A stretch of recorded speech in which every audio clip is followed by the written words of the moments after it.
20 जनवरी 2025 Washington DC में शपथ ग्रहण समारोह चल रहा था।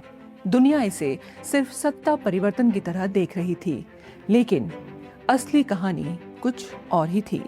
डोनाल्ड ट्रंप दोबारा अमेरिका के राष्ट्रपति बने थे, लेकिन इस बार उनका अंदाज पहले से अलग था। इस बार भाषणों में आइडियोलॉजी कम और सर्वाइवल ज्यादा दिखाई दे रहा था। मेक अमेरिका ग्रेट अगेन यानी मागा दुनिया के लिए ये चुनावी नारा हो सकता है, लेकिन ट्रंप के लिए ये अमेरिका की इकोनॉमी, मैन्युफैक्चरिंग, एनर्जी डोमिनेंस और जियोपॉलिटिकल कंट्रोल का वापस हासिल करने का मिशन था। और यहीं से शुरू होती है इस पूरी कहानी की असली परत, क्योंकि जब ट्रंप व्हाइट हाउस लौटे तब अमेरिका वैसा अमेरिका नहीं था जैसा 1990 या 2000 के दशक में हुआ करता था। ऊपर से दुनिया की सबसे बड़ी इकोनॉमी, लेकिन अंदर से बढ़ता डेब्ट, मैन्युफैक्चरिंग डिक्लाइन, चाइना पर डिपेंडेंसी, सप्लाई चेन अस्त व्यस्त और ग्लोबल वॉर्स का लगातार फाइनेंशियल बर्डन। IMF और US ट्रेजरी के आंकड़ों के अनुसार 2025 की शुरुआत तक अमेरिका का डेब्ट टू GDP रेशो लगभग 122% तक पहुंच चुका था। नेशनल डेब्ट $36 ट्रिलियन के पार जा चुका था, यानी अमेरिका जितना प्रोड्यूस कर रहा था उससे कहीं ज्यादा कंज्यूम कर रहा था। और शायद ट्रंप ये समझ चुके थे कि अगर रेवेन्यू जनरेशन नहीं बढ़ा, अगर इंडस्ट्रीज वापस अमेरिका नहीं आई, अगर डॉलर डोमिनेंस कमजोर होने लगा, तो आने वाले वर्षों में अमेरिका की सुपर पावर स्टेटस पर असर पड़ सकता है। यहीं से ट्रंप का दूसरा कार्यकाल शुरू होता है और इसके बाद दुनिया एक एक करके कई ऐसे फैसले देखती है जिन्हें बहुत लोगों ने इम्पल्सिव कहा, कुछ ने डेंजरस कहा, तो कुछ ने ट्रंप को अनस्टेबल तक कह दिया। लेकिन सवाल है, क्या वास्तव में ट्रंप बिना रणनीति के काम कर रहे थे, या फिर दुनिया जिसे कियोस्क की तरह देख रही थी उसके पीछे एक स्पष्ट इकोनॉमिक नेशनलिज्म छिपा हुआ था। सबसे पहले आता है टैरिफ वॉर। 2 अप्रैल 2025 Trump administration tariff liberation day की घोषणा करती है। लगभग हर इंपोर्ट पर बेसलाइन ड्यूटी और कई देशों पर 40 से 50% तक अतिरिक्त टैरिफ। यूरोप परेशान हो जाता है, चाइना एग्रेसिव प्रतिक्रिया देता है, ग्लोबल मार्केट्स हिलने लगते हैं। दुनिया कहती है ट्रंप ट्रेड वॉर छेड़ रहे हैं, लेकिन ट्रंप कैंप इसे अलग तरीके से देख रहा था।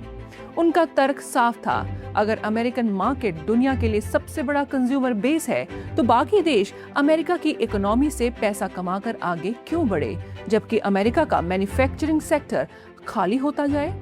ट्रंप का फोकस सिंपल था, इंपोर्ट महंगे करो, डोमेस्टिक प्रोडक्शन बढ़ाओ, रेवेन्यू जनरेशन करो और इंडस्ट्रीज को वापस अमेरिका लाओ, यानी ग्लोबलाइजेशन से इकोनॉमिक नेशनलिज्म तक। यही मागा का कोर था। लेकिन असली चुनौती थी चाइना, क्योंकि चाइना सिर्फ एक देश नहीं रह गया था, वो ग्लोबल मैन्युफैक्चरिंग बैकबोन बन चुका है। रेयर अर्थ प्रोसेसिंग का लगभग 90% कंट्रोल चाइना के पास है। सेमीकंडक्टर इकोसिस्टम में भी उसका प्रभाव लगातार बढ़ रहा है। इसलिए अमेरिका पूरी तरह चाइना को इग्नोर नहीं कर सकता था। और यहीं से जन्म लेती है एक नई जियोपॉलिटिकल सोच, G2, यानी एक ऐसी दुनिया जहां अमेरिका और चाइना 2 सबसे बड़ी शक्तियां बनकर ग्लोबल ऑर्डर को बैलेंस करें, या यूं कहे कि पूरी दुनिया के नियम कायदे कानून सिर्फ अमेरिका और चाइना बनाए। ट्रंप एडमिनिस्ट्रेशन के कुछ स्ट्रैटेजिक सर्कल्स में ये समझ बढ़ती दिखाई दे रही है कि हर ग्लोबल क्राइसिस में अकेले अमेरिका पुलिसिंग नहीं कर सकता। इसलिए कन्फ्रंटेशन के साथ साथ सेलेक्टिव कोऑपरेशन भी जरूरी है, यानी कंपटीशन भी और कोऑर्डिनेशन भी। ट्रंप का चाइना अप्रोच इसी कॉन्ट्रडिक्शन पर आधारित दिखाई दे रहा है। एक तरफ टैरिफ्स, दूसरी तरफ नेगोशिएशन, एक तरफ इंडो पैसिफिक अलायंस और दूसरी तरफ बीजिंग के साथ स्ट्रेटेजिक एंगेजमेंट। और शायद यही वजह थी कि ट्रंप का चाइना आउटरीच पूरी दुनिया के लिए एक बड़ा संकेत बन गया, क्योंकि अगर अमेरिका और चाइना किसी प्रकार की स्ट्रेटेजिक अंडरस्टैंडिंग की ओर बढ़ते हैं तो उसका सबसे बड़ा असर बाकी इमर्जिंग पावर पर भी पड़ेगा। और यही भारत की चिंता शुरू होती है। भारत इस समय खुद को चाइना प्लस वन स्ट्रैटेजी के सबसे बड़े विकल्प के रूप में स्थापित करने की कोशिशों में लगा हुआ है। Cheap labour, massive market, digital ecosystem, ease of doing business reforms, manufacturing push, Apple से लेकर कई ग्लोबल कंपनीज भारत की ओर बढ़ी हैं। दूसरी ओर ब्रिक्स मंच पर डी-डॉलराइजेशन की चर्चा तेज हो रही है। Bharat openly local currency trade की बात कर रहा है।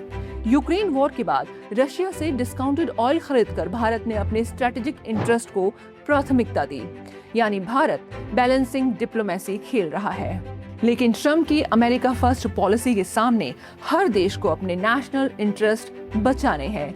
भारत भी वही कर रहा है। स्ट्रेट ऑफ हॉर्मुज क्राइसिस ने दुनिया को एनर्जी इनसिक्योरिटी का डर दिखा दिया है।